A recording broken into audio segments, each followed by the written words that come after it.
Check, check. We are live. Welcome to another post-game show / CK podcast.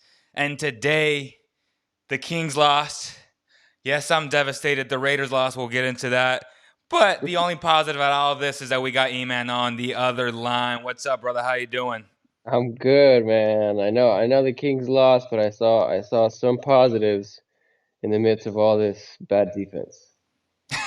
Bad defense. How about awful defense? I know RJ was talking about how Steph was getting all those open shots and it was really repetitive, like if it was on replay. And he was like, well, maybe Whiteside not, trying to guard that.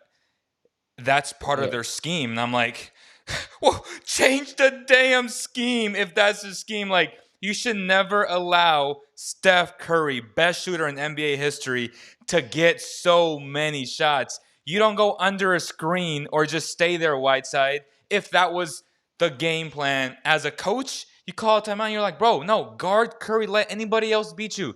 Literally, the guy is a machine. And I was disappointed that they could not adjust to all these open shots. I mean, can you explain this to me, man? So he went off in the third quarter, like from the get-go. But He he was just getting started. open shots all game, though. He was just Yeah, missing them. yeah, but he hit back to Curry beast mode in the third quarter when Fox was guarding him one-on-one. And yes, no, it was Rashawn Holmes and Hassan who they wouldn't hedge hard. And Right, and right. but check this out. Curry was also getting looks in the paint. He was getting easy layups, and that's on Fox. Facts. And you know what happened, bro? This is what I was talking about. I saw a positive. They subbed out everybody. Like they took out all five guys in the third quarter. They put in the whole bench. Halliburton was on Curry, bro, and I kid you not, he was so pesky with Steph Curry. He tipped balls. He blocked some shots. He got on his face and made him pump fake and re-dribble and look for another shot and miss.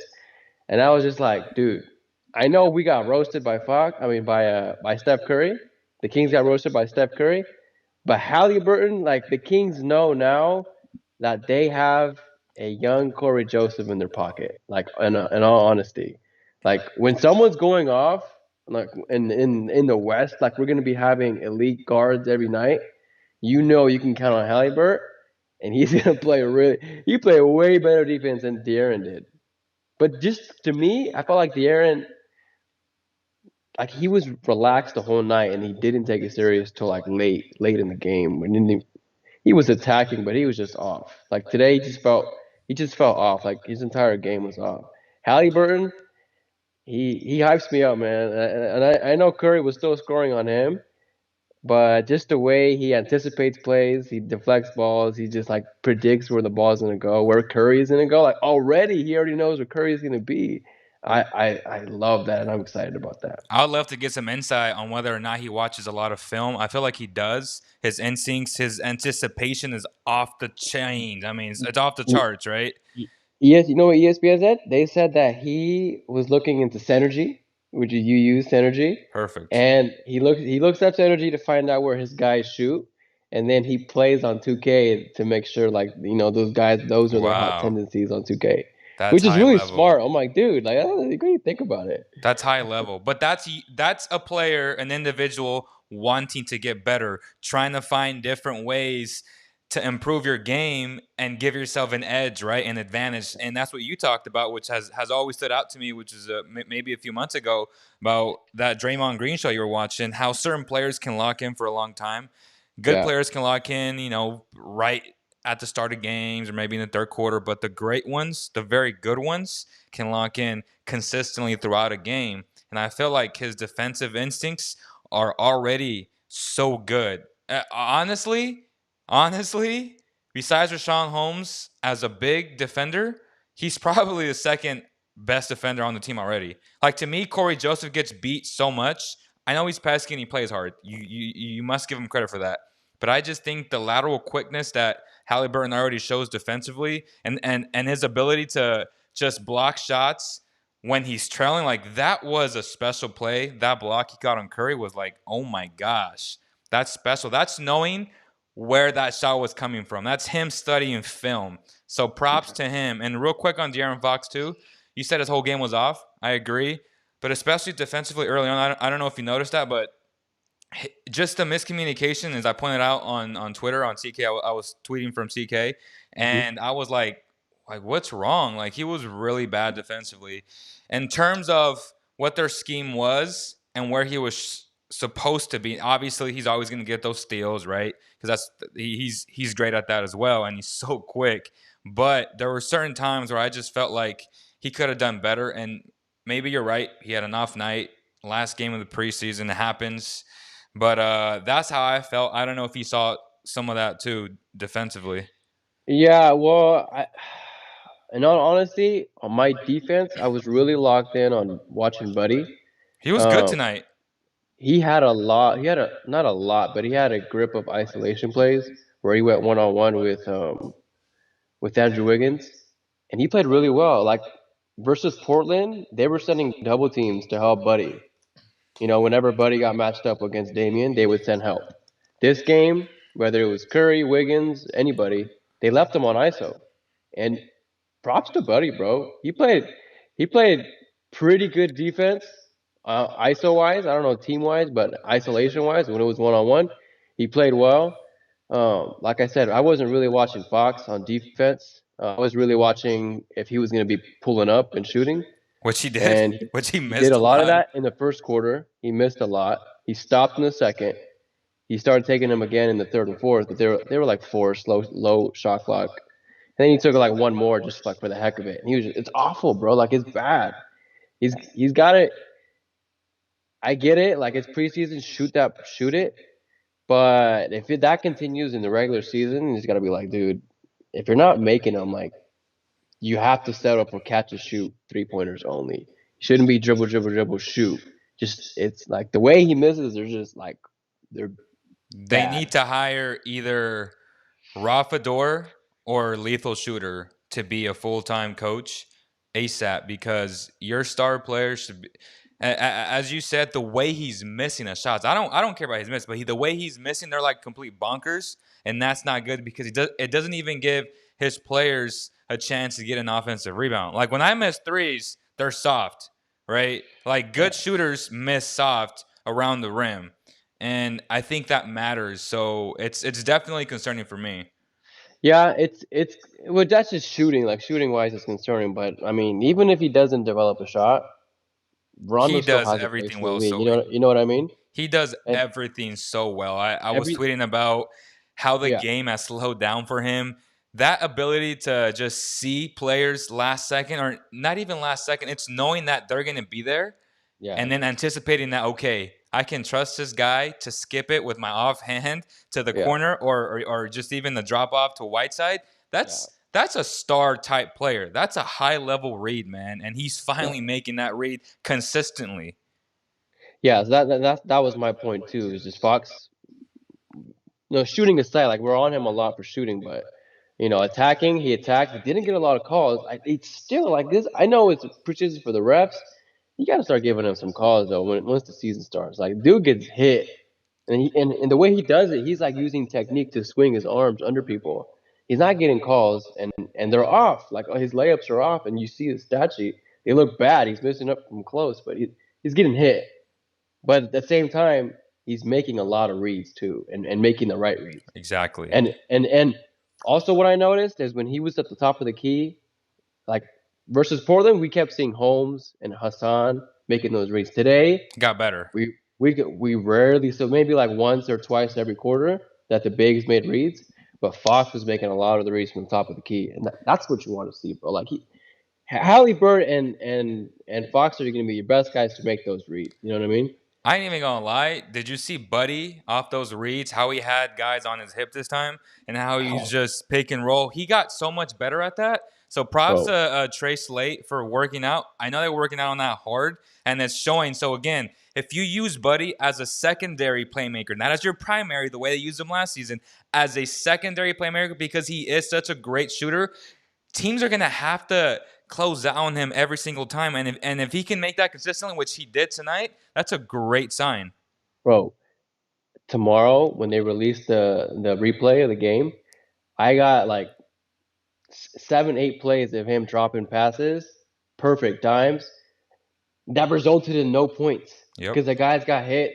Holmes missed. Like Holmes was having an off night too. He wasn't finishing at the rim. Yep. And bro, Fox was making plays for people today. Like it was super impressive. I mean, not Fox, Buddy. Buddy was making plays that just weren't going in. The other game, he had like 9 because Kyle Guy was going nuts, and he was just dropping off passes, and it worked. Today, same thing. Like Buddy has improved as a playmaker. Like we expected that last season. We're starting to see it this season for sure. Exactly. And before we continue, huge shout out to Midici Sacramento, who is a huge sponsor of the show. Great people, great owner. Shout out to Danny as well. Amazing human being. Honestly, I highly recommend you guys to give them a shot. They have one of the best pizza shops in the entire state. It's so good. It's the closest thing to Italian pizza. All natural ingredients, over 900 degrees in the oven. I was right by the oven and I was like, oh my gosh, it's so hot, literally. And, just support all of your local businesses if you can. Also, shout out to your sushi shop as well, E-Man, Coco Rose, and just everybody in entire Northern California, man. Please just continue to take out, support in that way if you can. I know we did today with Korean barbecue, both my wife and I. And we just try to support them, man, because we know it's that they're dying in so many ways, and we just have to do our part, right? As Mm-hmm. good citizens, and just do our best if you can, obviously, if you can. So again, shout out to Midici Sacramento for supporting this platform. So the Kings lost 113-109. I know it's a loss, but we saw so many takeaways. And tomorrow, hopefully, you do a small breakdown on all the plays that Buddy made that weren't converted on. So I'm excited to watch that. But tell me what you saw or what you're seeing from Kelly Oubre and Steph Curry. I know it's not the Splash Brothers, but I really like this tandem of what they can do potentially in the season. Yeah, I like Curry. I mean, Kelly Oubre, he's okay. I mean, Curry is the heart of that team, and they're gonna go as far as Curry takes them. If Curry's not playing, like the way I watched them, I wasn't really impressed with the Warriors. Without Curry, like Curry, if he had not gone off, and the Kings, their scheme was correct if Curry wasn't on the floor. Like the Warriors weren't making 3 pointers unless it was Curry making plays, hitting those threes, or leaving guys like super open.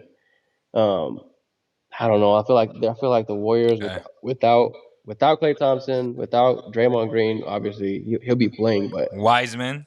from what I've seen, and I'm not gonna throw stock into Wiseman, dude. Like he's a 19-year-old kid. Like I don't know. I can't expect much from him. All I know is you got a grown man league and you got a 19-year-old. Just like Bagley, he's gonna go through the same struggles, dude. Honestly, he's like a bigger Bagley when I did watch him in practice. But I honestly feel like the Warriors are gonna be right next to the Kings, bro, hunting for a playoff spot.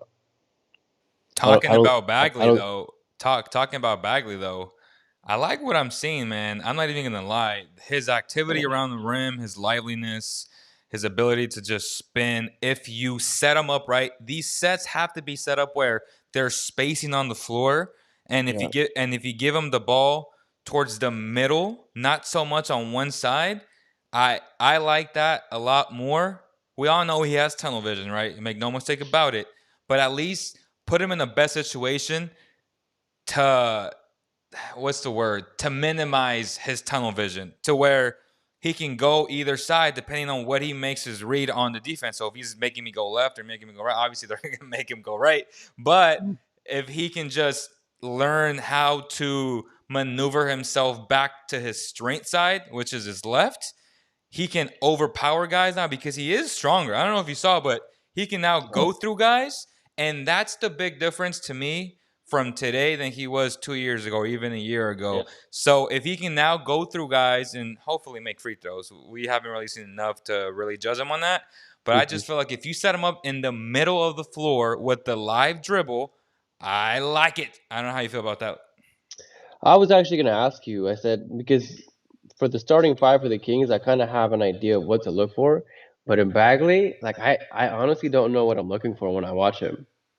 Like he goes ISO and he's a bucket. Like and like Harrison Barnes, he attacked the rim about 3 times every quarter, and he had 19 points, or like he had double-digit points. And that's like okay, like that's what I like to see. I like seeing HB attack the rim at least like 3 4 times every quarter. Right. He's strong. Like once he gets a dribble, he knows how to finish at the rim really And, well. and knows how to draw fouls too. Yeah, really well. And Bagley, I'm watching him. I'm like, well, should I be focusing on him, the way he tends to box out people, the way he sets screens on people? But my eyes just keep drawing back to like, dude, this guy's like a bucket. Like you just throw him the ball, create space like you were talking about, and he'll take someone one on one. But then again, Exactly. we do see when he doesn't go hard and he gets locked up by Andrew Wiggins, a smaller guy than him. And it's just like dude, like you got to eat up that guy. You know what I mean? It's up here. It's Yeah. up here. And I feel like that comes with reps. That comes with experience. And he hasn't had any of that. And even our starting five, which was the second time they used it tonight, Holmes, Bagley, Buddy, Fox, and Harrison Barnes. I hmm want to, you know what? I think that's going to be the starting lineup. It should be at least for the Say first. that again. I think our lineup from tonight, which is the second time that they played together, right? The first game was 2 nights ago. I think they got to go with that lineup for at least 10 to 15 games before we judge it. On hmm paper, it makes sense, but I still feel like Harrison Barnes is best at the 4 and Bagley's best at the 5. But then that's where you run into the whole big man long gem, right? Because you want to play Whiteside, 20 minutes a night at least, no more than that. Well, it depends on the flow of the game, Matchups. Yeah. yeah, matchups and stuff like that. But I like the split time now between Holmes and Whiteside. See, if Whiteside buys into this Dwight Howard type role, the way Howard did with the Lakers, I hmm love Whiteside. I love him. But if Kings fans and he himself wants to think that he's a star and he should play 30 plus minutes a night, that's where you'll start seeing empty stats translate to losses. And if you saw it last year, yeah, he put up numbers, but the Blazers weren't very good. I don't know if you guys realize that. And that tends to happen when you play him major minutes. He's And not he's not locked in to play a major role like that. But I like him in 20 minutes a night. well, check this out. Because he's not so fast, when Looney gives Curry a high pick and roll, you think Hassan has the lateral quickness to go up their hedge on Curry and then He come can't. back and guard Looney? He can't. And that's people That's get why he did that exposed in today. that in the playoffs. Like in the playoffs, if you're not able to switch, you're gonna get exposed. And that's the problem with Hassan. Like he's so big and so strong in the paint, he's gonna get his stats. Like he's just a big body. Like he's a Yeah. huge human. But in once you're guarding, in the playoffs, everyone's shooting mid ranges and 3 pointers. You got to be able to switch. You got to be able to hang with the guards, and that's where Hassan gets exposed. But you know, a couple like you said, 20 minutes a night, especially when you play certain matchups, he's gonna be valuable. I think so. Like and sometimes I feel like he's more valuable than Rashawn, but at the same time, Rashawn's been put in an awkward position, especially in like just different games. Like today, he was off versus Portland. He was making a bunch of point center reads that made him Mhm. look bad. And then I think against the last game versus the Warriors, he had a pretty good game offensively, which gets him going.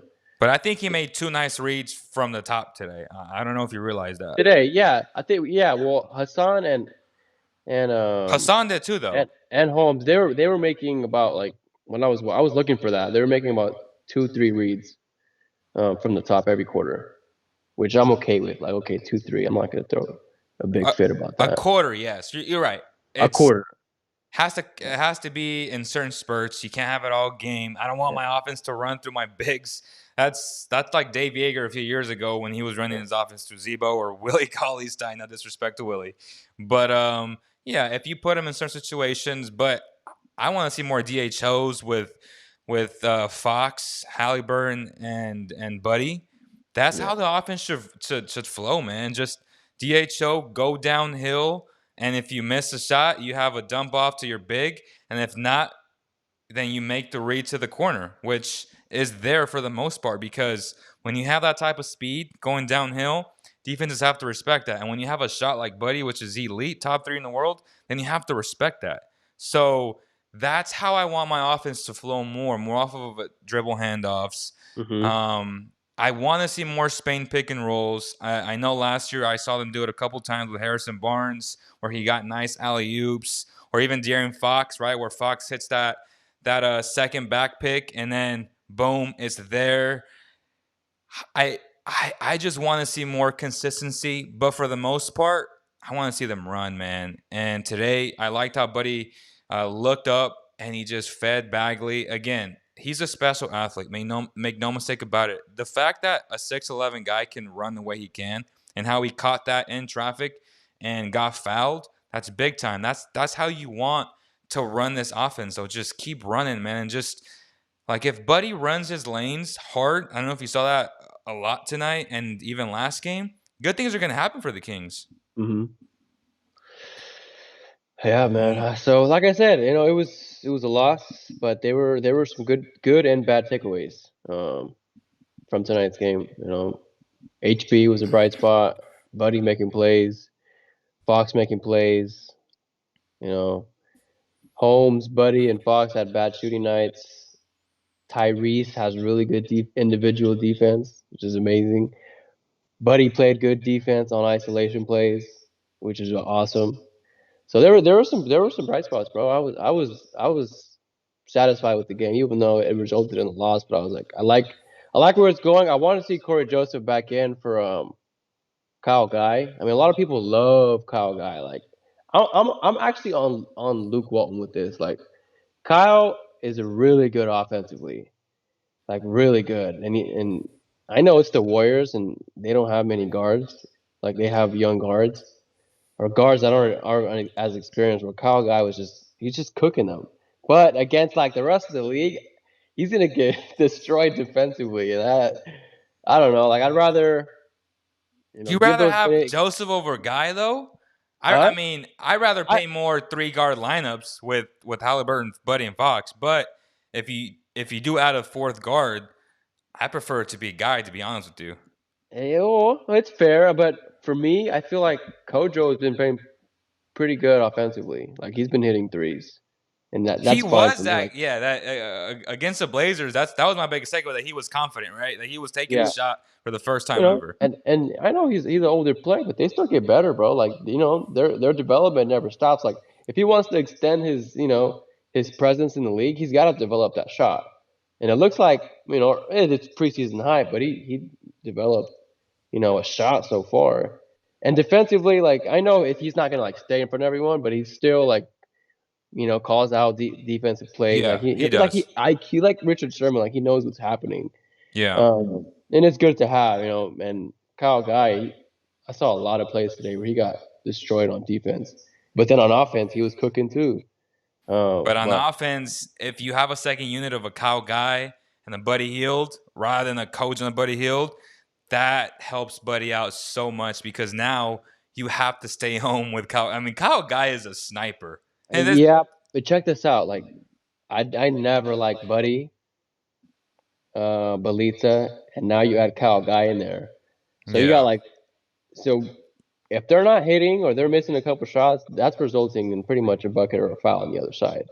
facts. And then if you throw in Hassan with that lineup or Rashawn, like I don't know, like what big is going to equal like success for that lineup, honestly. Rashawn has to play with that lineup. Rashawn has to play with that lineup Yeah. because So I Rashawn can hedge hard and cover up a lot of your mistakes. I want to see Buddy and Bagley play well together, like really really bad. Like I want to see that, like them be able to do multiple pick and rolls together and then result in either a shot from Buddy or a drop off pass to Bagley. Kind of like we used to see Bogdanovich and Willie Cauley-Stein. Remember how they just used to run, and then Yeah, he'll drop it off for a dunk? I really want to see that from Buddy because Buddy, he's going to cause bigs to hedge hard or else he's going to shoot it. And that's when, but Bagley just needs to slow down. Like he's always slipping the screens and going for a dunk already. It's like, dude, you got to, get everyone to jump. And, eventually Buddy's gonna drop it off to you. I haven't seen that yet, but when it does, I hope it does. I think the Buddy Bagley is gonna be dangerous, and then you can even throw Tyrese Bagley. That'll be dangerous. And then every now and then let Bagley get let Bagley get his ISOs. So Yeah, I know you mentioned Kojo, which some of us tend to forget because fans have short-term memories and they just like to see who's performing for you that game or last game. yeah, But I kind of did forget about Kojo, but we shouldn't because he's going to be in the rotation. Another guy who was quote unquote killing it was Jabari Parker, and I completely missed him on the last show. I didn't even think about him because there's a long jam at the 4 already, or the 5 and the 4, with Bielitsa being the odd man out. But talk about Parker, and I mean, he brings a nice element to the team the same way Bagley does, right? he's legit like just like Bagley. Like, do you just give him some space with baseline But and let he's a him go better shooter ISO? than Bagley, though. Yeah, right now he's a better shooter than Bagley. I agree with that. Right now, he may be better than Bagley and Bielitsa, but because you got Bagley the number 2 pick, you must play Bagley the number 2 pick, right? Yeah, and you gotta give Bagley. Yeah, you gotta give Bagley his reps. I mean, dude can be really talented. He just gotta stay healthy and keep developing. He needs to dribble better. Once he gets a tighter handle, be able to drive like HB does. He's gonna be dangerous, man. But he needs to get a tighter handle for sure. Bagley, Charlie says Bagley just isn't a good screen man. He doesn't have the anticipation for it, which is what you pointed out. That comes, And that comes with your development crew, bro. Like, and your assistant coaches gotta emphasize that. Like, you gotta stay, make sure give him a good hit, let him feel your body, and then go run to the rim. But where I does I feel like that's gonna come in time, bro. Like, it'll come in time for sure with development and shoot. I wouldn't be surprised if Biggs or someone sets a screen for him. did you see Did that you see today? today how Bagley and yeah, with Rashawn? him and Holmes. I was like, okay, That's this different. is like Biggs going Bagley made like a isolation. quick like a quick pump fake, and he's like, "Oh, here you go, this guard." That's interesting, all right. Yeah, yeah. So I mean, like when people always want to compare him to, or he has potential of Giannis compared to you watch Giannis Yeah. at a young age, and like Giannis developed a lot. Like he worked on a lot of his game, man. And if Baggy wants to get there, he's got to develop. He's got to dribble better. He's got to dominate on transition. Got to just dunk on people's heads, man. Get that fear in people. Like if you're gonna go up with Baggy, you're gonna get dunked on. Cause Exactly. that fear. Get a better handle. Get foul calls, and he's gonna be nice. Like Bagley, He's as long as nice. yeah, he's gonna be nice. He's already like so lively in the paint, and like that touch is there. And he finished with his right hand. I was surprised. I Yeah. don't know if you noticed that. He went back and finished with his right hand. That was a pretty play. So So last thing before I let you go, I know, I yeah, know, I know you gotta let go, but where does Daquan Jeffries fit? Does he take Glenn Robinson's spot, or do you feel like Robinson is the backup 3? yeah. I feel like Glenn Robinson's the guy. Like he kind of like HB. If HB gets hurt or he's not in the game for some reason, I can count on Glenn to attack the rim a couple times a game. I think he can finish.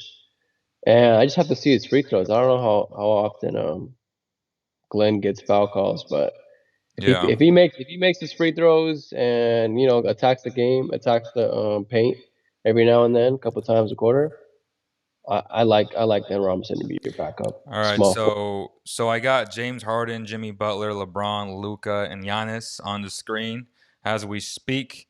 Let's talk some NBA generalized basketball for about 2 minutes. Obviously, the story of the NBA. Where does James Harden go, man? What's your feel on it? What agents have you spoken to, E-man? So according to my guy Shams, he's going to Philly, bro. But are the Sixers giving up Ben Simmons? Yeah, Because Daryl Morey said he's not giving them up. yeah, he's gonna give him up. Okay. He's gonna Would you go. give him up? I would. I would. I think Me too. Philly's ready to win now. Me too. they don't got time to develop um, Ben Simmons, and he's gonna be good for a long time. But you want to win a chip, you go trade for Harden right now. Facts. I agree 1,000% with that. Now, if you're Brooklyn, do you offer that huge package for James Harden? You put Harden. What's the package? So just think about it like this in terms of players right now: Dinwiddie, Levert, and their young big with the afro. Do you trade those three in picks for James Harden? Easy, easy. Like I said, those are well. I wouldn't say Brooklyn's a win now because you don't know how good Kyrie and Kevin Durant are going to be coming off of injuries. If that's still going to linger this season, or is it going to take them another season, kind of like Gordon. But if they're healthy and you put James Harden in that mix, yeah, I think you're winning a chip. No matter who your role players are, you can go pick up guys off the couch. You guys are gonna win a chip. I actually agree with that because I'm in the belief that James Harden can win you 2 games literally by himself in a playoff game because he's going to dictate, literally, he's going to dictate the game the way he wants to play. Say Kyrie gets hurt, say KD gets hurt. You can depend on Harden giving you 50 points. Mm-hmm. And that's something that you can't say. And I love Levert. Like I would love to have Levert on the Kings. I think he's a potential All-Star player. But Facts. if you're the Nets, you must make that deal happen. You What must. about Miami? What would you package Hero and the shooter, the Yes. buddy Hield of the Heat? What's his name? Yeah, Duncan Robinson. So Duncan Yeah, Robinson, Tyler Hero, and some picks in yeah. the heart I in a think heartbeat. I think if you're Miami, you make that deal in the heartbeat. right, right. I think if you're the Rockets, you play it out. I would rather play it out with Harden, DeMarcus, Wood. Christian Wood looked real nice tonight, and I know both you and I are big fans of Christian Wood. 27 points tonight. And then John Wall. John Wall is a huge question mark, but if he regains 85% of what he was, John Wall and DeMarcus at 85% with 100% Harden, I think they're a better team than last year. So, man, I don't know. Like, if you're the Rockets, you make that move. I wouldn't, but if you're the Heat in a heartbeat, like, what are you thinking? You're putting Bam Adebayo, Jimmy Butler, and James Harden. You telling me Harden's not going to buy into that culture? Of course he is. Yeah, but you know what I think about the Rockets right now with Wall and DeMarcus?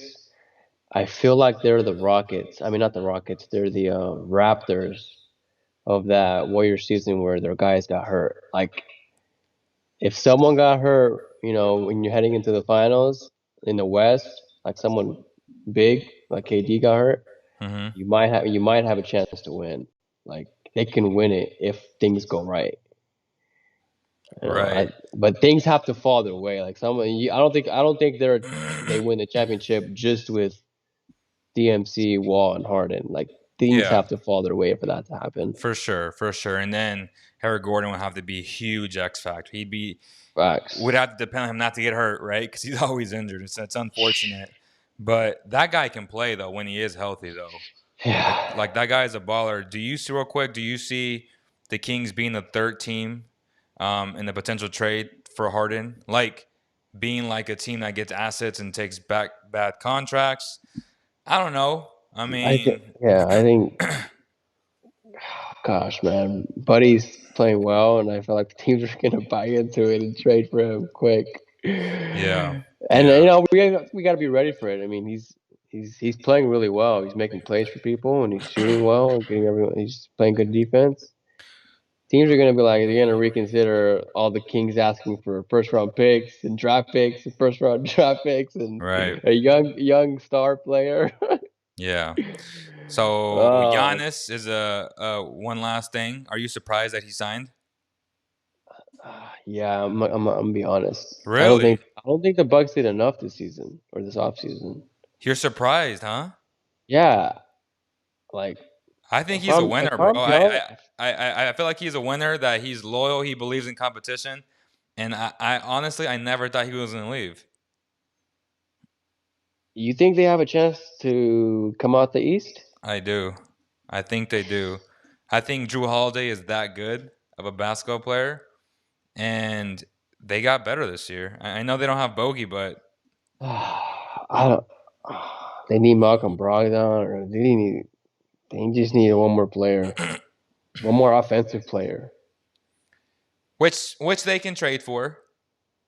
Yeah. So right now, I don't believe in them. I But believe. right now, they're still arguably the best team in the East. I mean, they were the best team in the East last year. What changed? They got better. You know what I mean? Like they literally got better.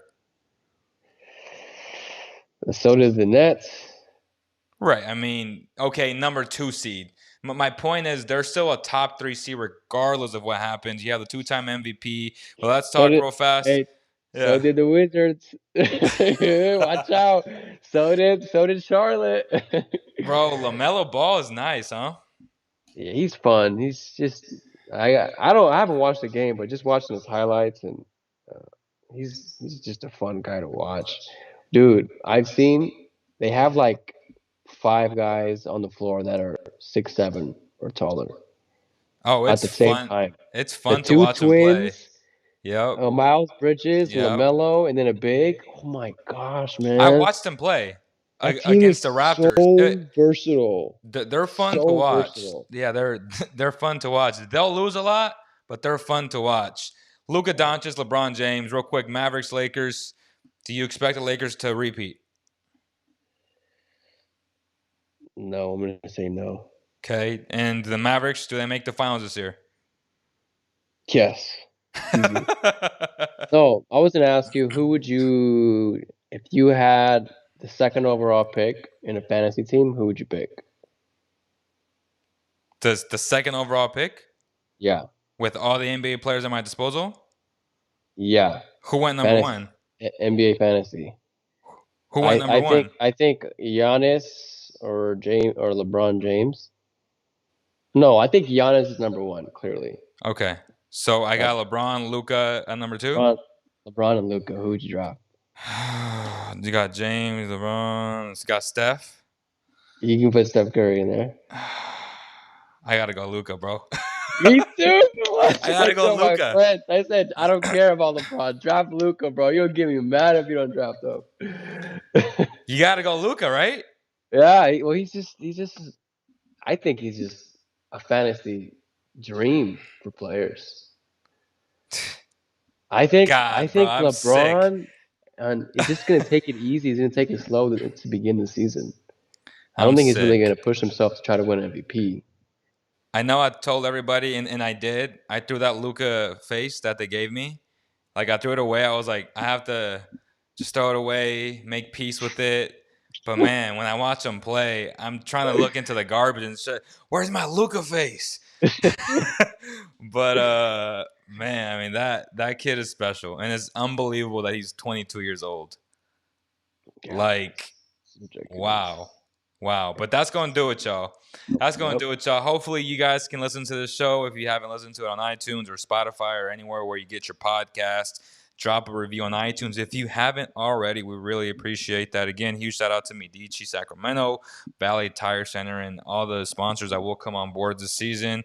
Thank you guys so much. I think we'll be ready for the season in terms of credentials. Right now, with all the COVID restrictions, it's going to be tough. So, Eman and I will have to switch off certain games. But it's going to be a fun year. The Kings, at least for what we've seen already, they're going to be entertaining to watch. They're going to be competitive, even if they lose games. But if good coaching comes in place and Luke puts them in the best situations, they could compete for a top 10 seed, man. That's not out of the realm, honestly. It's not.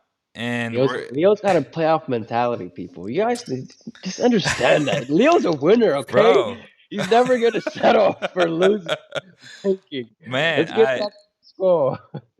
I just can't, man. I just feel like Fox is that good.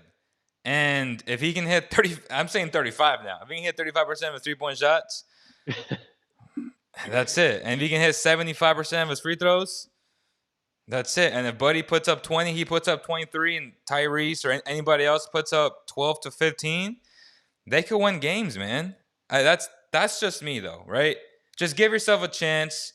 and things will take care of it. So set the culture that way other players could be enticed to come in the near future. Even if it's a long dream scenario, whatever the case may be, at least set yourselves up for success and don't go into this tank mentality. Don't start trading players away because you're just wasting De'Aaron Fox's time. And I'm going to stick with that. And we're going to give you guys a funny ass video later this week that's going to just accentuate my feelings about tanking slash rebuilding. Because at the end of the day, it's losing.